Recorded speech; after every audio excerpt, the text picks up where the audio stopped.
I'll be back.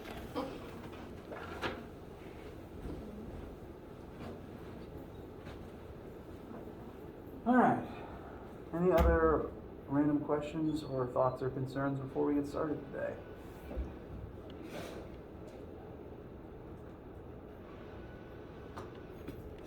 Okay. Minor announcement. Today is Wednesday, October 20th. And we've already talked about test next week, come to lab during your lab time, but I'm going to direct everyone back to this room just because there's more space for people to take a test in here. So, come to lab time, come to this room. This week, we're having lecture today. There's lab normally all this week, but I was reminded of this later on Monday.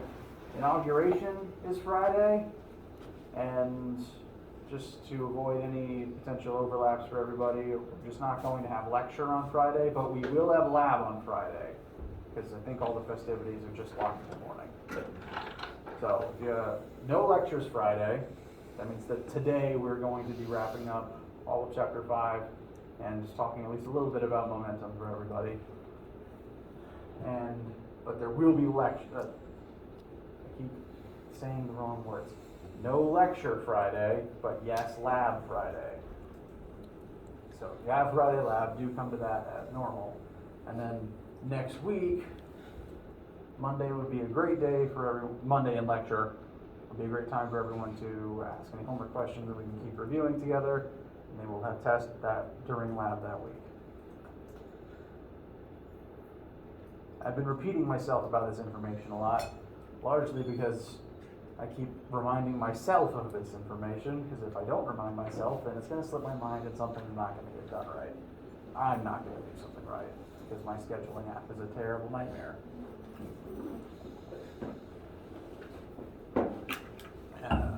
But any questions or concerns from you guys?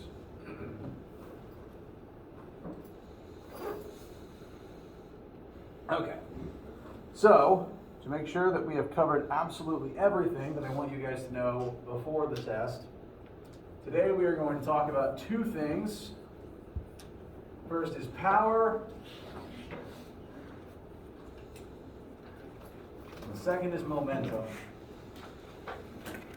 These are both terms that get used in common English language in the United States, and neither of them typically refer to the physics definitions of these words, but they're not inaccurate the way that they're used day to day. The physics definition of power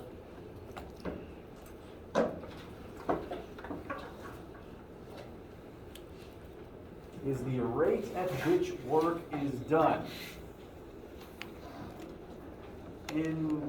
I would say in common English parlance,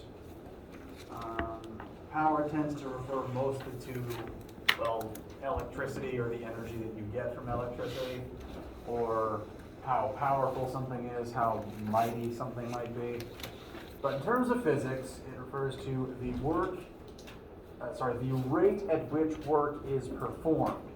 So a power rating tells you how quickly something can do work, or how much energy it uses in a certain amount of time.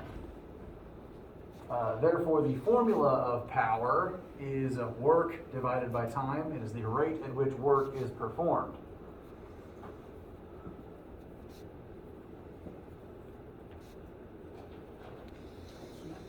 Capping the markers, even though I'm just going to, why do I do that? So power equals work over time.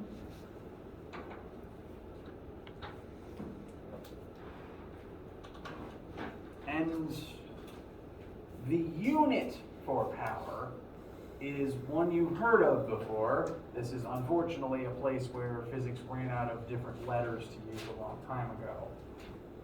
We find power by dividing work by time. So the math that goes into determining the unit is going to be joules per second. which makes sense given its role as a rate. There is a dedicated unit equal to 1 joule per 1 second, and that is watts, which in American English is a unit that people tend to hear about, although it tends to get used in movies incorrectly. Watts is a unit of power, and as opposed to just some measure of electricity.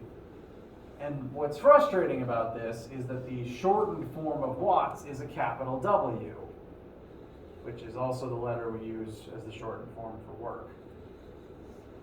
So, to try to help make the differentiation, if the W is in a formula, then it's a variable, and that means it is work.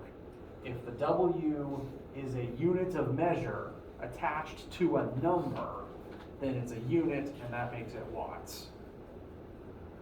So, formula, work, unit, watts. Now, watts does factor into electricity and how you would end up calculating your power bill. Every single appliance has a wattage rating, and you can look on most machines to figure out what that is. Some of your, depending on how old your laptop is, your brick might be a different size. It might actually have a number on it. My laptop doesn't list wattage. It does list information that I could use to calculate wattage, but most appliances do have its wattage somewhere on it or on the packaging that comes with it. Let's just throw out a random number and say that you buy a new TV. It's a big, high definition, super turbo edition smart TV with a rating of 120 watts. That tells us that in order for that TV to stay on, it needs to be powered by 120 joules every single second. It needs to be getting this much energy from the electricity in the wall, or else it doesn't stay on. And so that is what the unit literally means if you were looking at, say, the rating of an appliance. Every single light bulb or thing you plug in needs a certain amount of energy per unit time, or else it doesn't stay on. This is why sometimes plugging in too many big appliances can short out your house, because if they're drawing too much energy, then that's not enough energy going to everything else. So work per time can also refer to energy per unit time. Other common units of power, at least common to the United States, include horsepowers. You hear those usually in car commercials. And for cars, it does still refer to the work the engine does in an amount of time. It would tell you the energy that the engine needs every second. I think, I keep forgetting the conversion. I'm just looking it up real quick. Horsepower to watts.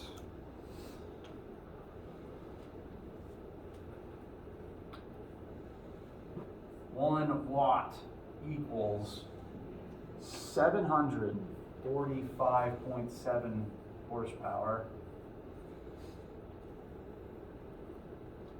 So that smart TV is actually about as powerful as a small car, in terms of energy draw at least. Therefore, I assume most appliances use less than that, at least I hope they do.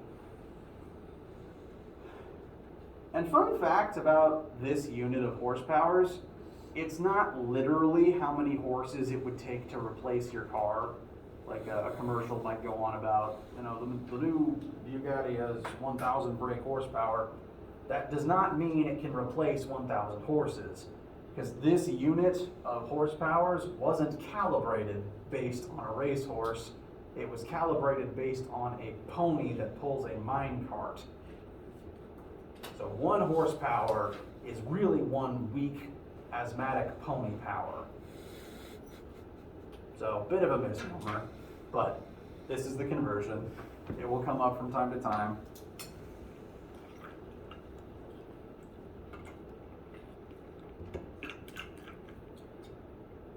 There is a second formula for power.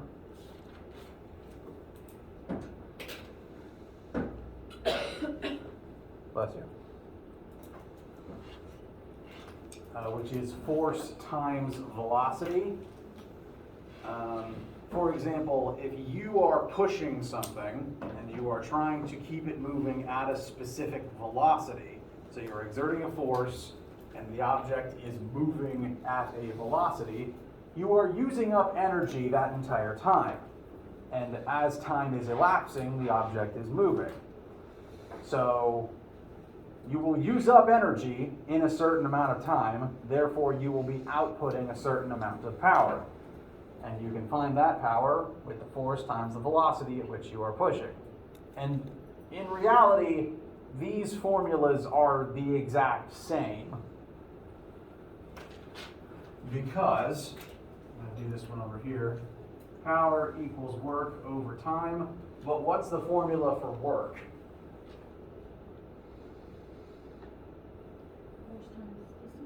Force times distance.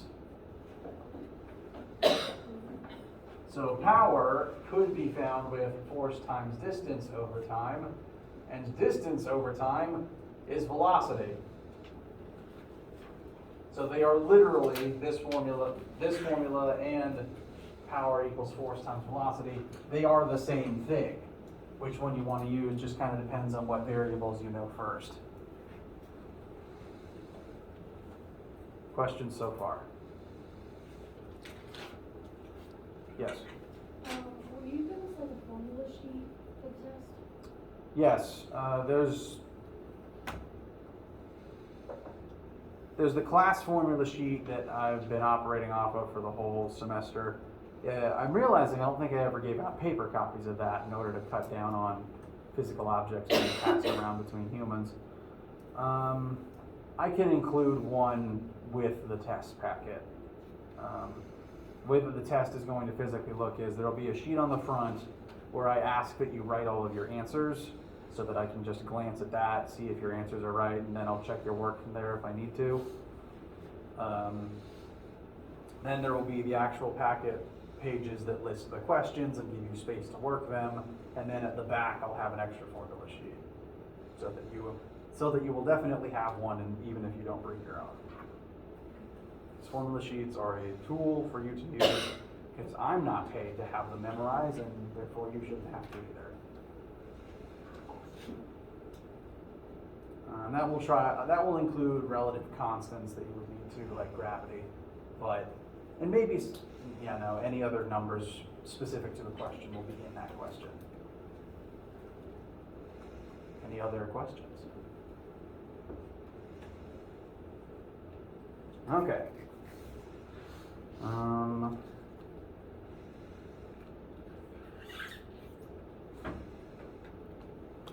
Let's do a quick example.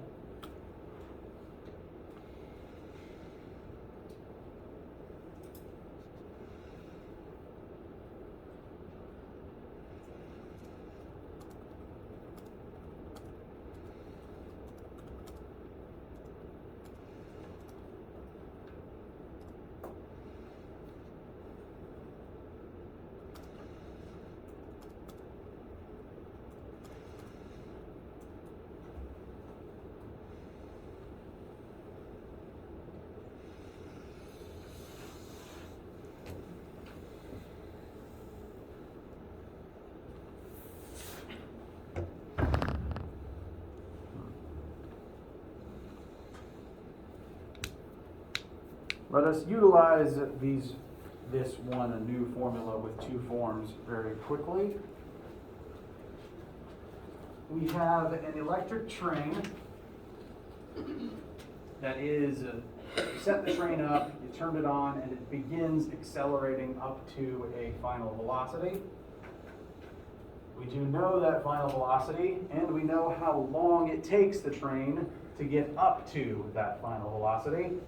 For all vehicles, be they toy or real, human-sized,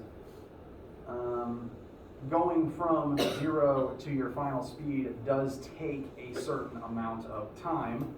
So that time divided by the change in velocity should tell you the acceleration.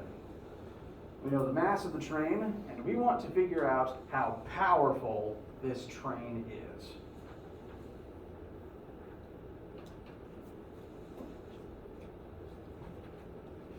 So, the variables that we are told include change in velocity, which is 0.620 meters per second. We know delta t, that's 21 milliseconds. How many seconds is that going to be?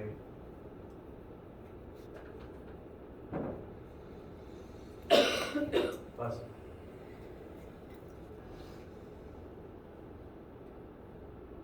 .021. Very good.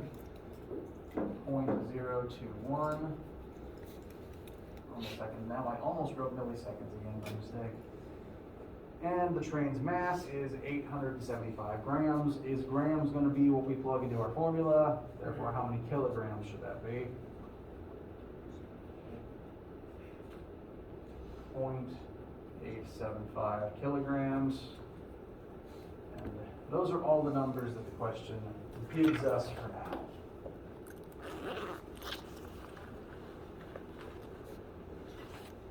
So, we want to know how powerful this train is. In order to get it moving, it has to use a certain amount of energy in a certain amount of time. We got to figure out how much. So, with what we know, and with both forms of our new power formula in mind, well, that's what it was. The force is to be parallel to the velocity.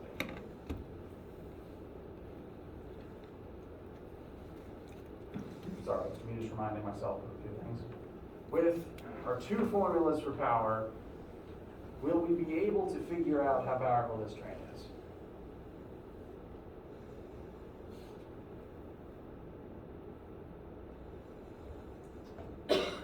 Bless you.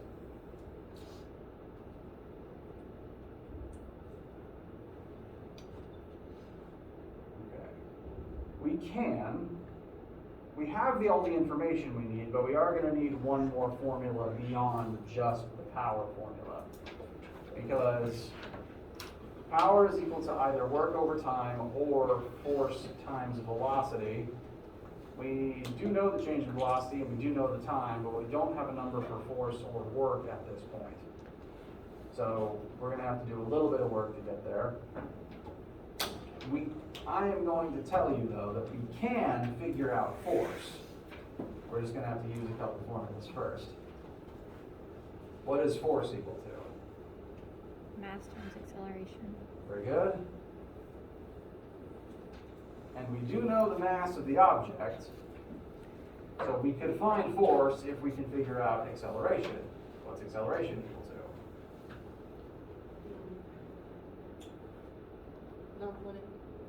So that is specifically the acceleration of gravity, which is true, but it's not the rate at which this train is going to accelerate horizontally. So, good number to keep in your head, but it's not the one we're going to use right now. Change in velocity over time. Very good. So acceleration is defined as the change in velocity over change in time. This train is going to speed up in some amount of time, so it will be accelerating. We have the numbers to find A. With that, we would then have the numbers to find F. Then we would have the numbers needed to find power. Questions about that thought process? Okay. So, I'm going to try to combine all these formulas together into one big one. Power equals force times velocity. I'm adding the little parallel lines because the force does need to be in the same direction as the velocity, like how it needs to be in the same direction as the movement in order to do work. That just carries through from the work equation. Power equals force times velocity. Power if you plug in the formula for force, it'll be m times a times velocity.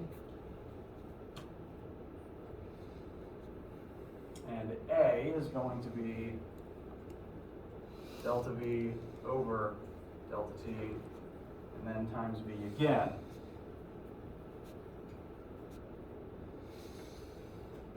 So our mass times our velocity squared times our delta t should tell us how much power this takes. I'll shorten this.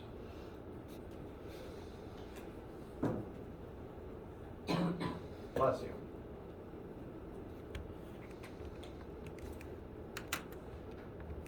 This is kind of an interesting formula to look at because it does say that the faster you go, the exponentially more power it takes in order to do that, which refers back to kind of the v squared in the kinetic energy formula. The faster you go, the exponentially more energy that takes. So going fast is expensive, something to remember in general. But we know all of these numbers. P equals m 0.875 times v 0.620 squared divided by t. So now we just have to plug some things into our calculator. Make sure you are only squaring the v, not anything else. And I think we should still get a pretty small number. This is just a toy electric train.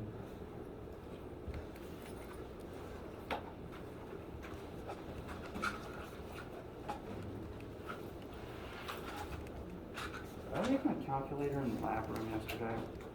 That would not surprise me.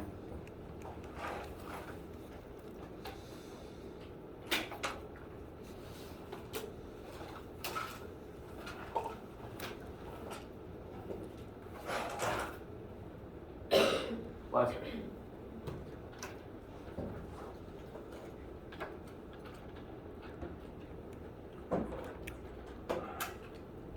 Yes, I do not have my calculator on me. So what kind of power are we looking at? You want this one? Oh, I have to. thank you very much. As a reminder, bring your calculator to the test. You will need it. 0.875 times 0.62 squared. All that divided by 0.021. All right, I've got about 16 watts. Does that sound right? Yep. Thank you very much.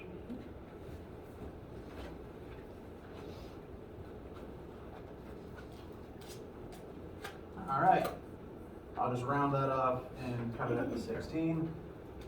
So that is how powerful this particular train is. And therefore, you would only need to power it by a 16 watt, oh no, batteries are voltage and current. That means this particular train is weaker than most light bulbs. But it is, again, just a small toy train that probably runs a few AA batteries. So that tracks to me at least. Questions about this number or the scale of it?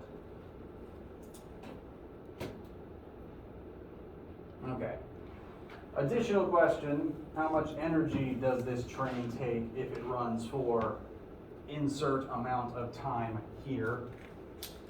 Now that we know power, and we are asking about a specific amount of time, solving for work will tell us the energy that the train requires for that amount of time. So how many joules does it take to remain on for 1 second?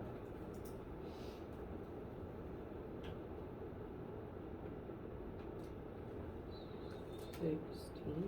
16. 1 watt is 1 joule per second. So 16 will equal 16 divided by 1. For 60 seconds, it would need 60 times as much energy. For an hour, it would need 60 times 60 as much energy. So if your appliance is ever shut off, it's because for whatever reason, they aren't getting the energy in the amount of time that they need in order to meet their wattage. Questions?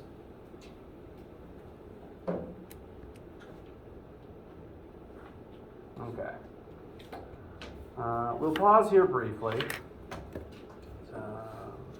for water and bathroom and anything you need. When we can resume, we will end with a brief discussion of momentum. We talked about it. We will talk about it a little bit in lab if you haven't had lab yet, but I want to make sure everyone has heard it at least twice.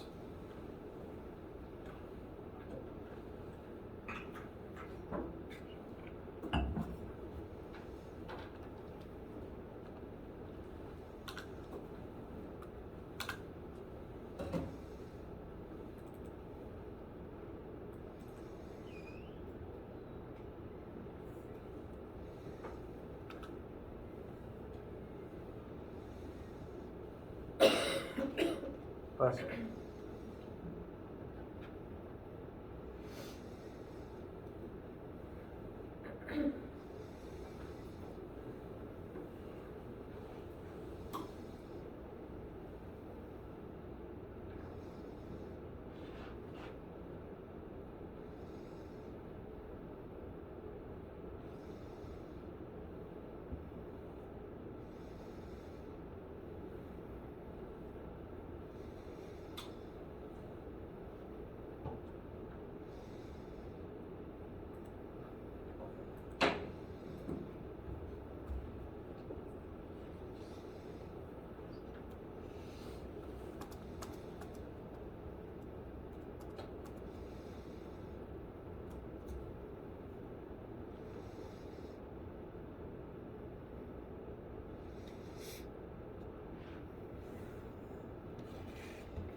Oh.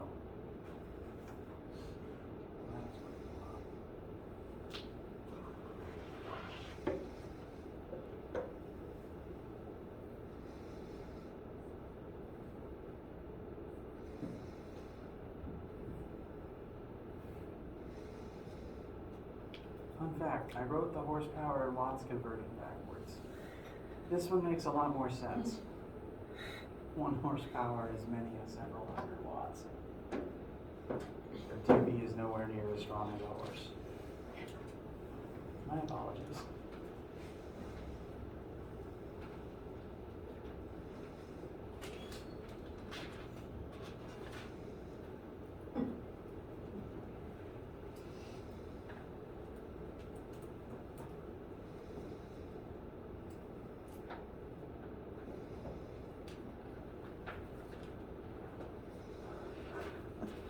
Any questions, needs, or concerns other than this mistake that I made?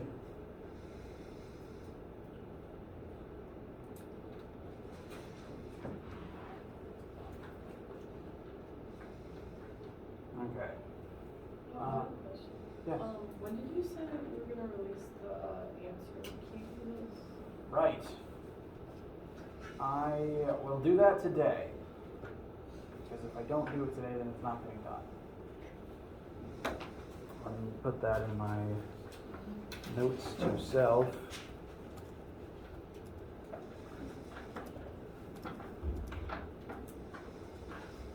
Thank you for reminding me. So those answers will be up today for those who are using those to study. Any other questions? All right. Before we move off of power, actually, I want to bring to your attention an experiment that you yourself can do. This is one that I like to do, but it's not a good spot on, well, no. This is an experiment that I like to do, which is not one that has worked its way naturally into a lab yet this semester, but I do want to make you aware of it. You can use these formulas to calculate your own power output in a very straightforward way that doesn't involve you yourself doing too much bodily labor. Power can equal work over time, which means you can figure out your own power by running up a flight of stairs as fast as you are safely able to do that. A person standing at the foot of the stairs with a stopwatch can record how long it takes them to ascend this height. So you can record time of blank. You can also measure the height of the stairs just from ground to the top level. So that will be h of unknown. And the last thing that you will need is your own mass. There are ways, if you know your own weight in pounds, there are ways that you can reverse engineer and solve for your own mass in kilograms. As long as you know these three things, how long it takes you and your mass to climb up this height of stairs, you can calculate your own power. Because when you are climbing stairs, the work that you're doing is at minimum equal to the GPE that you're gaining, because you have to expend that much energy to give yourself that much GPE at minimum. So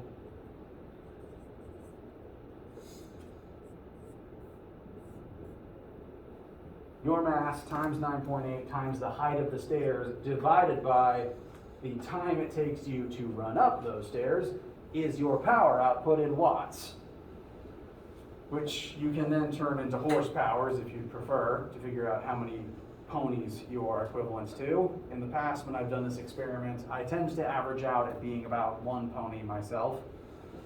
What was my next point? Athletes might find this useful.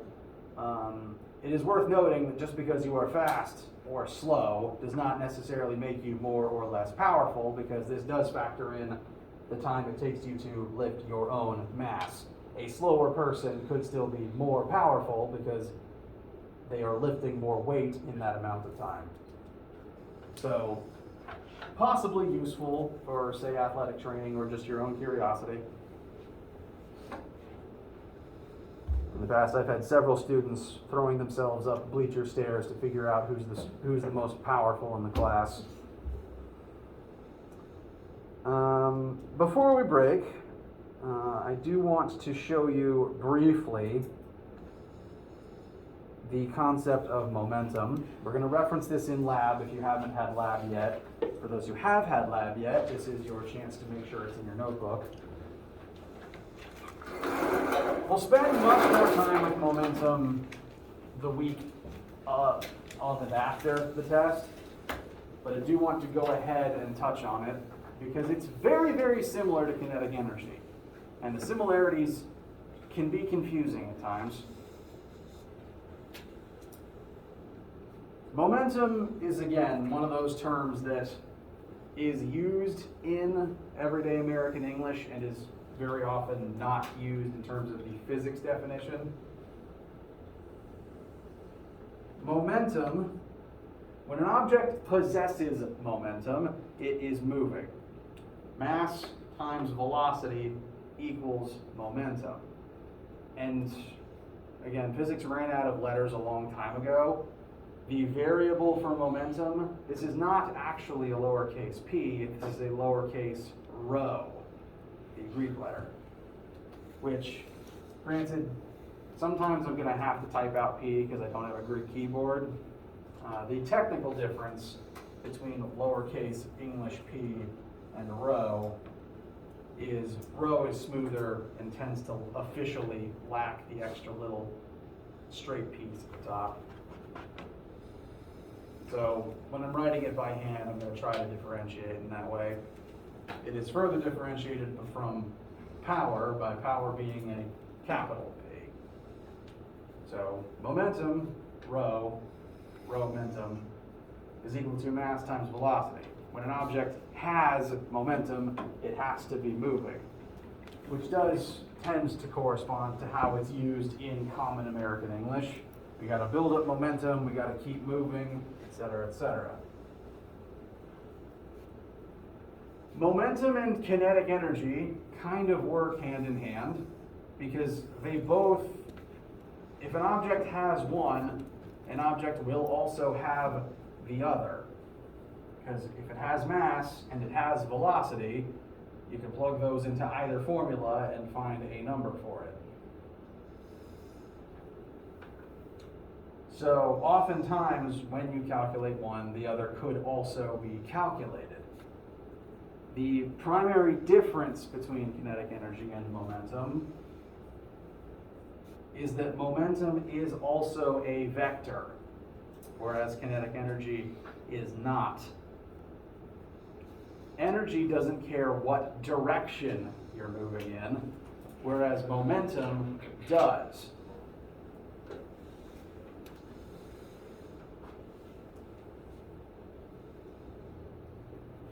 Say you're watching an old episode of Mythbusters and they crash a remote control car through a wall. The car is bringing a certain amount of energy into the collision. And that energy is going to exist throughout the collision between the car and the pieces of wall that it hit. But energy doesn't care what direction each piece of shrapnel ends up moving in. It also doesn't care what form it enters after the collision, because collisions tend to transform energy into lots of different states, like thermal energy and even sound. Because all sound is just energy making air move. Sound is kinetic energy in air. So every time you hear something, energy got lost creating that sound. Energy doesn't care what form it ends up in, but momentum does. It has no form other than momentum. So when a car crashes into a wall, momentum is what keeps the car moving in the same direction, and what keeps all the debris moving in the same direction as the original car velocity. Whereas energy doesn't care. So, energy is what makes crashes chaotic. Momentum is what keeps them moving forward. It's very straightforward to calculate. It's just mass times velocity. So whenever a question pops up, find the momentum of this object. It is just its mass times its current velocity. It also doesn't have its own unit. It's just kilograms times meters per second.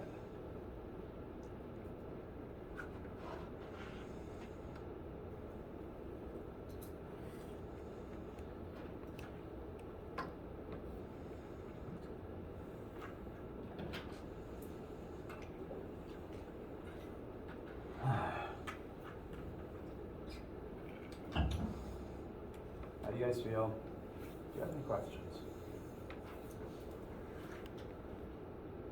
Okay.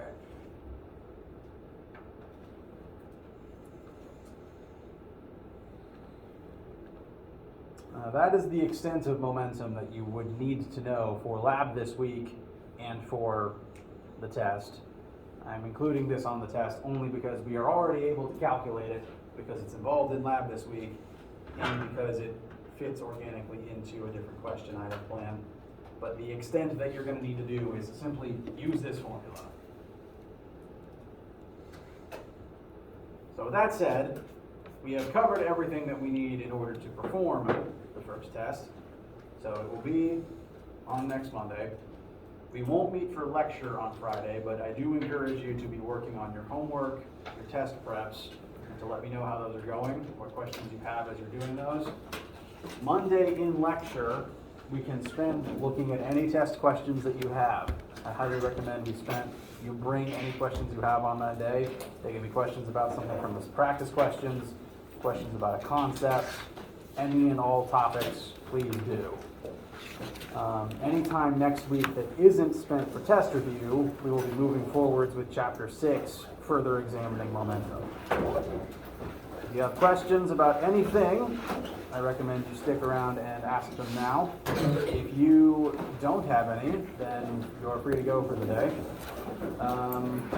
Again, we won't have a lecture on Friday, but we will have lab. I am encouraged to invite everyone to inauguration festivities. And do please have a wonderful day.